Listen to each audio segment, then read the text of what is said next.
Vote শেষ, result out. আমাদেরকে স্বাধীন করে এইবার বিদায় জানিয়ে চলে যাচ্ছেন আমাদের দেশের সেনা জওয়ানেরা। এই 42 থেকে 45 ডিগ্রি তাপমাত্রায় প্রখর সূর্যের তাপে তারা নিঃস্বার্থভাবে ডিউটি করে গেছে, যাতে আমরা স্বাধীনভাবে ভোটটা গিয়ে দিতে পারি, যাতে আমরা আমাদের গণতান্ত্রিক অধিকারটা প্রয়োগ করতে পারি। ওনারা যখন পশ্চিমবঙ্গে এসেছিলেন আমরা জানতাম না ওরা কোন মায়ের সন্তান, ওনারা আমাদেরকে নিয়ে কি মনে করেন, কিন্তু ওনারা এখন চলে যেতে আমাদের সেই অনুভূতিটা হচ্ছে যেমনটা দুর্গাপুজোর মহালয়ার সময় মা দুর্গার আগমন হয়, আবার দশমীর দিন বিদায় বেলায় যে কষ্টটা আমাদের মনের মধ্যে চেপে থাকে আমরা প্রকাশ করতে পারি না, সেই রকমটা ঠিক আজ লাগছে। এই গত কয়েকদিন তারা আমাদেরকে যেভাবে নিরাপত্তা দিয়েছে সত্যি এটা ভোলার মতো নয়। তারা সাধারণ মানুষকে নিরাপত্তা দিয়ে সাধারণ মানুষের যে গণতান্ত্রিক অধিকারের প্রয়োগ করা সেটার সুযোগ করে দিয়েছে। আমরা এরকম এত শান্তিপূর্ণ ভোট এর আগে কোনোদিন দেখিনি। সত্যি ভগবান এবং মা বাবার পরে যদি কারোর স্থান হয় তাহলে এই পৃথিবীতে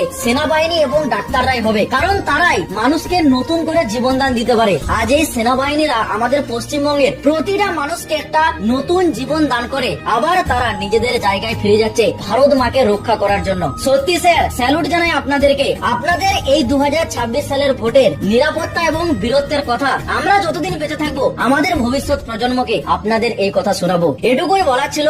আগামী সরকারের কাছে আমাদের এটাই আশা যে আমাদের পশ্চিমবঙ্গের মানুষ এতদিন যেই সুযোগ সুবিধাগুলো থেকে বঞ্চিত ছিল তারা যেন এইবার সেই সমস্ত সুযোগ সুবিধা পায় এবং আমাদের এই সকল পশ্চিমবঙ্গবাসী যেন স্বাধীনভাবে এই রাজ্যে জীবনযাপন করতে পারে। এটুকুই আশা করি। এই ভিডিওটা পারলে অবশ্যই শেয়ার করে দেবেন। জয় শ্রীরাম।